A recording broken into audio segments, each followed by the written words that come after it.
എന്നെപ്പോലെ നിങ്ങൾക്കും ഡാലിയ പൂക്കൾ ഇഷ്ടമായിരിക്കും അല്ലേ? നമ്മൾ നഴ്സറിയിലൊക്കെ പോകുമ്പോൾ ധാരാളം ഡാലിയ പൂക്കളോട് കൂടി ഇപ്പോൾ ഒരുപാട് ഹൈബ്രിഡ് വെറൈറ്റീസ് വരുന്നുണ്ട്. ഒരു പൂവിൽ തന്നെ 4ഉം 5ഉം കളറും ഒക്കെ ആയിട്ടാണ് വരുന്നത്. അപ്പോൾ നമ്മൾ കാണുമ്പോൾ ആ സന്തോഷത്തിൽ പെട്ടെന്ന് വാങ്ങിച്ച് വീട്ടിൽ കൊണ്ടുവെക്കും. അപ്പോൾ ആദ്യത്തെ ഒരു ഫ്ലവർ മാത്രമേ ഉള്ളൂ അത്ര വലുപ്പത്തിൽ വരുന്നത്. ബാക്കിയുള്ള എല്ലാം ചെറിയ ചെറിയ ഫ്ലവേഴ്സ് ആയിരിക്കും വരുന്നത്. ഇങ്ങനെ കുറച്ച് പൂ വന്നു കഴിയുമ്പോൾ ഇതിൻ്റെ പൂവെല്ലാം പോയിട്ട് ഇലയൊക്കെ പൊഴിഞ്ഞ് ഒരു ദയനീയാവസ്ഥയിലെത്തും. ആ സമയത്ത് സ്വാഭാവികമായിട്ട് നമ്മൾ ഈ ചെടി ശ്രദ്ധിക്കത്തില്ല, എവിടെയെങ്കിലും വെച്ചേക്കും. കുറച്ച് ദിവസം കഴിയുമ്പോൾ അതിൻ്റെ മണ്ണ് എടുത്ത് കളഞ്ഞിട്ടെടുക്കും. അല്ലെന്നുണ്ടെങ്കിൽ ആ ചട്ടിയോട് കൂടി മണ്ണ് തട്ടിക്കളയും. നമ്മളൊരിക്കലും ശ്രദ്ധിക്കത്തില്ല.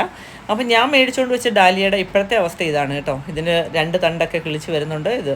അപ്പം ഞാൻ എന്തായാലും അതിൻ്റെ മണ്ണൊന്ന് തട്ടി നോക്കാമെന്ന് വിചാരിച്ചു. അതിന് കിഴങ്ങുണ്ടോ എന്നറിയാൻ വേണ്ടിയിട്ടാണ്.